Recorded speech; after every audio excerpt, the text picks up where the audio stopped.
معروف صحافی ارشد شریف جن کو کینیا میں بے دردی سے قتل کر دیا گیا ہے، ان کی شہادت جو ہے کینیا میں ہوئی ہے۔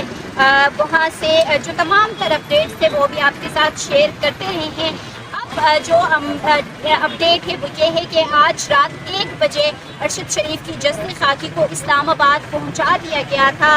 جہاں ایئرپورٹ پہ ان کے اہل خانہ، ان کے بچوں سمیت دیگر جو صحافتی تنظیم ہے، صحافت سے تعلق رکھنے والے افراد ہیں اور سیاسی سماجی جو سیاست سے تعلق رکھنے والے لوگ ہیں، انہوں نے مل کے جو ہے ارشد شریف کی جسد خاکی کو اسلام آباد ایئرپورٹ سے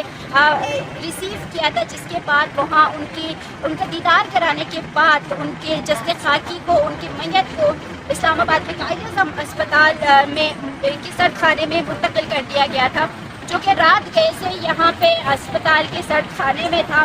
صبح جو ہے یہ کہا جا رہا تھا کہ پمس اسپتال میں جو ہے ان کا پوسٹ مارٹم ممکن نہیں ہے، کیونکہ وہاں کا جو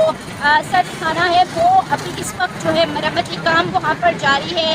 تو اس وقت یہی ہمیں بتایا جا رہا تھا کہ قائد اعظم اسپتال میں ہی ان کا جو پوسٹ مارٹم ہے وہ کیا جائے گا، لیکن اس کے بعد یہ بات دے پائی کہ ان کا پوسٹ مارٹم، کیونکہ ان کے اہل خانہ کی جانب سے یہ مطالبہ کیا گیا تھا کہ ارشد شریف کو کینیا میں تو ان کا پوسٹ مارٹم کر لیا گیا تھا، لیکن ان کے اہل خانہ نے یہ مطالبہ بھی کیا تھا کہ دوبارہ سے پاکستان میں ان کا ایک دفعہ پھر جو پوسٹ مارٹم ہے وہ کرایا جائے۔ تو اس وقت یہاں کی جو تازہ ترین سچویشن ہے وہ یہی ہے کہ ارشد شریف کے جسد خاکی کو اسلام آباد کی اس نجی اسپتال سے پمس اسپتال جو ہے وہ منتقل کر